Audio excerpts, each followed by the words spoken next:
नमस्कार दोस्तों, स्वागत है आप सभी का आपका अपना YouTube channel every topic GK में। आज मैं एक नई वीडियो लेकर आप सभी के बीच आया हूं जिसमें महत्वपूर्ण जीके व्याख्या के साथ है। पहला प्रश्न है, केंद्र शासित प्रदेश लक्षद्वीप का उच्च न्यायालय भारत के किस राज्य में है? केंद्र शासित प्रदेश लक्षद्वीप। आंसर हो जाएगा इसका केरला राज्य। केरला राज्य। केरला का उच्च न्यायालय भारतीय राज्य केरल और केंद्र शासित प्रदेश लक्षद्वीप में सर्वोच्च न्यायालय है। इसका मुख्यालय कोच्चि के एर्नाकुलम में स्थित है। अनुच्छेद 230 के अनुसार किसी भी केंद्र शासित प्रदेश को उच्च न्यायालय के अधिकार क्षेत्र का विस्तार करने के लिए कानून द्वारा भारतीय संसद को सक्षम बनाता है। इसके अनुसार केरल का उच्च न्यायालय भी उच्च न्यायालय है जो केंद्र शासित प्रदेश लक्षद्वीप का अधिकार क्षेत्र रखता है। अगली क्वेश्चन है, किसी राज्य में आपातकाल की घोषणा कौन कर सकता है? आपातकाल की घोषणा। आंसर हो जाएगा इसका भारत के राष्ट्रपति। भारत के राष्ट्रपति को यह अधिकार है कि वह बाह्य आक्रमण, शासन विद्रोह, सशक्त विद्रोह अथवा आसन्न खतरे के आधार पर संपूर्ण देश या देश के किसी विशेष हिस्से में राष्ट्र आपातकाल अनुच्छेद 352 की घोषणा कर सकता है। अनुच्छेद 352 के अंतर्गत घोषणा किए जाने वाले राष्ट्र आपात के लिए संविधान में केवल आपातकाल की घोषणा शब्द का इस्तेमाल किया गया है। शेक्सपियर ऑफ इंडिया के रूप में किसे जाना जाता है? शेक्सपियर ऑफ इंडिया के रूप में। आंसर हो जाएगा इसका महाकवि कालिदास को। महाकवि कालिदास को शेक्सपियर ऑफ इंडिया के रूप में जाना जाता है। शेक्सपियर उपनाम इंग्लैंड में जन्मे इंग्लिश कवि विलियम शेक्सपियर से प्रेरित है। उसके लिए लिखे गए अधिकतर ग्रंथ पौराणिक कथाओं पर आधारित होते हैं। वो प्राचीन भारत के महान संस्कृत भाषा का कवि और नाटकीय लेखक थे। अगली क्वेश्चन है, कौन सा खगोलीय पिंड रात की रानी कहा जाता है? रात की रानी। आंसर हो जाएगा इसका चंद्रमा, मून। चंद्रमा को रात की रानी कहा जाता है क्योंकि चंद्रमा रात्रि के समय आकाश में सबसे अधिक चमकने वाला पिंड है। चंद्रमा पृथ्वी का एकमात्र प्राकृतिक उपग्रह है। चंद्रमा को जीवाश्म ग्रह भी कहते हैं। चंद्रमा का व्यास 3478 किलोमीटर है। नेक्स्ट क्वेश्चन, पृथ्वी सूर्य के सबसे निकट किस तिथि को होती है? पृथ्वी सूर्य के सबसे निकट।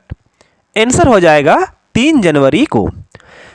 पृथ्वी 3 जनवरी को सूर्य के सबसे करीब होती है। वह बिंदु जो सूर्य के सबसे निकट होता है उपसौर कहलाता है। वह बिंदु जो सूर्य से सबसे दूर होता है उसे अपसौर कहा जाता है। यह घटना प्रत्येक वर्ष 4 जुलाई को होता है। 3 जनवरी को पृथ्वी प्रत्येक वर्ष सूर्य के सबसे करीब आती है।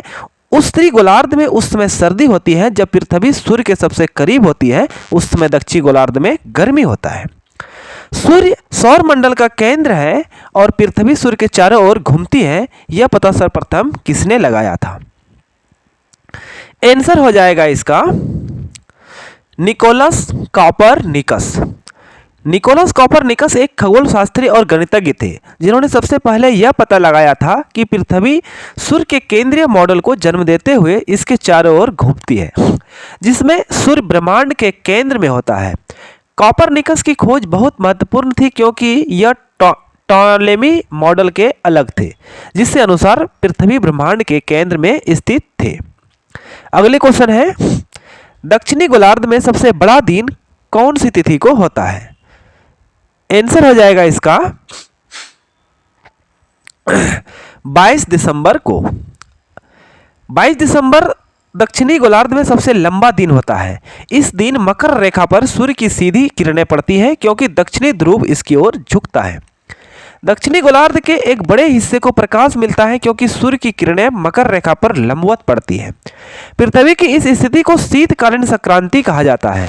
इस प्रक्रिया के कारण दक्षिणी गोलार्ध में गर्मियों में दिन अधिक लंबे और रातें अधिक छोटी होती हैं, इसलिए 22 दिसंबर को बड़ा दिन होता है।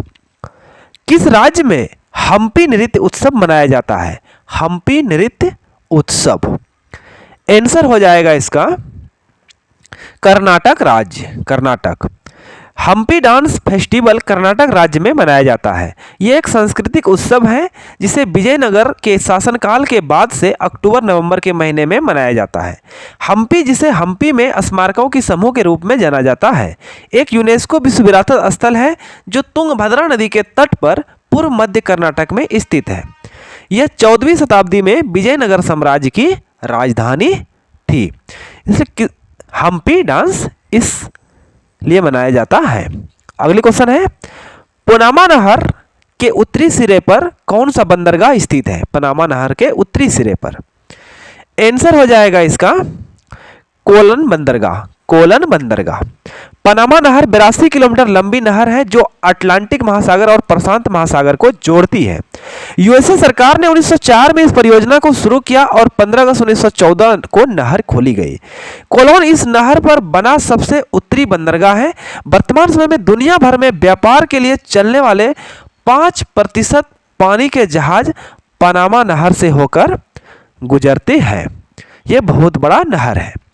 अगले क्वेश्चन, किस महाद्वीप की संरचना अंग्रेजी के एस अक्षर की तरह है? महाद्वीप। आंसर हो जाएगा इसका अंटार्कटिका। अंटार्कटिका पृथ्वी का दक्षिणतम महाद्वीप है जिसमें दक्षिणी ध्रुव अंतर्निहित है। यह दक्षिणी गोलार्ध के अंटार्कटिक क्षेत्र में और लगभग पूरी तरह से अंटार्कटिक वृत्त के दक्षिण में स्थित है। इसका आकृति अंग्रेजी वर्णमाला के एस अक्षर से मिलता है। ऑस्ट्रेलिया महाद्वीप की सबसे बड़ी झील कौन सी है? ऑस्ट्रेलिया की सबसे बड़ी झील। आंसर हो जाएगा इसका आयर झील, ये इरी झील। ऑस्ट्रेलिया की सबसे बड़ी झील आयरी झील है। आयरी झील दक्षिण ऑस्ट्रेलिया में स्थित है। यह खारे पानी की झील है जो साल भर सूखी रहती है लेकिन बारिश के मौसम में भर जाती है। अगली क्वेश्चन है, गुब्बारों में भरने के लिए किस गैस का प्रयोग किया जाता है? गुब्बारे में। आंसर हो जाएगा इसका हाइड्रोजन गैस। हाइड्रोजन। उड़ने वाले गुब्बारों में वैसे गैस भरी जाती है जो हवा की अपेक्षा कम घनत्व और हल्का होता है।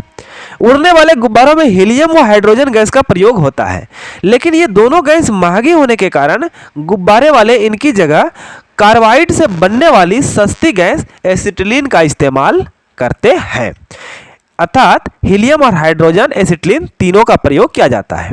किस पंचवर्षीय योजना के अंतर्गत समाज के समाजवादी ढांचे की स्थापना का संकल्प लिया गया था? समाजवादी ढांचे की स्थापना का आंसर हो जाएगा द्वितीय पंचवर्षीय योजना। दूसरी पंचवर्षीय योजना के दस्तावेज में समाज के समाजवादी स्वरूप पर टिप्पणी की गई और विस्तृत किया गया और उस अवधारणा के आधार पर आर्थिक प्रगति के लिए एक दीर्घकालीन रणनीति तैयार की गई थी। इसे जवाहरलाल नेहरू के नेतृत्व में 1956 से 1961 की अवधि के दौरान शुरू किया गया था। यह वर्ष 1953 में बने पीसी महालनोबिस मॉडल पर आधारित पंचवर्षीय योजना था। इसका मुख्य केंद्र देश के औद्योगिक विकास पर था।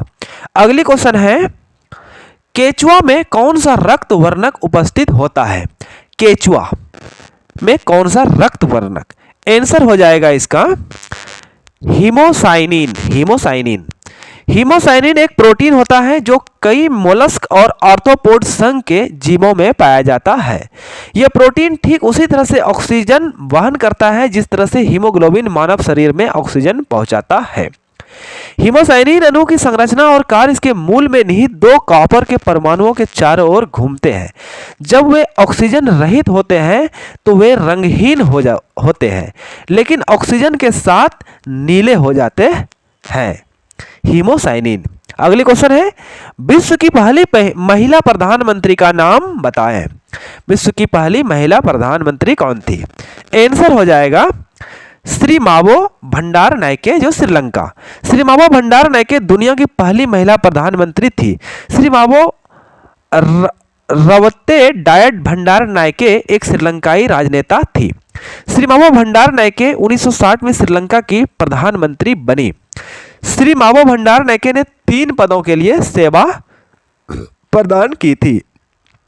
विश्व का पहला विश्वविद्यालय कौन सा है? विश्व का पहला विश्वविद्यालय कौन है? आंसर हो जाएगा तक्षशिला विश्वविद्यालय। तक्षशिला विश्वविद्यालय सबसे प्रसिद्ध और विश्व का पहला विश्वविद्यालय है। तक्षशिला विश्वविद्यालय की स्थापना 2700 साल पहले तक्षशिला में हुई थी। 600 ईस्वी पूर्व और 500 एक्सडीड के बीच तक्षशिला प्राचीन भारत में विभाजन से पूर्व गंधार राज्य में था, लेकिन अब तक्षशिला विभाजन के बाद पंजाब पाकिस्तान के रावलपिंडी जिले में स्थित है। ये पुराना विश्वविद्यालय में से एक है। अंत में आप सभी से अनुरोध है कि यदि आप हमारे चैनल पर नए हैं तो हमारा चैनल को सब्सक्राइब करें और अपने दोस्तों में शेयर करें और नीचे जाकर कमेंट करें और बेल आइकॉन को जरूर दबाएं ताकि नोटिफिकेशन सबसे पहले आपके पास पहुंचे। हमारा वीडियो देखने के लिए धन्यवाद। आपका दिन शुभ हो।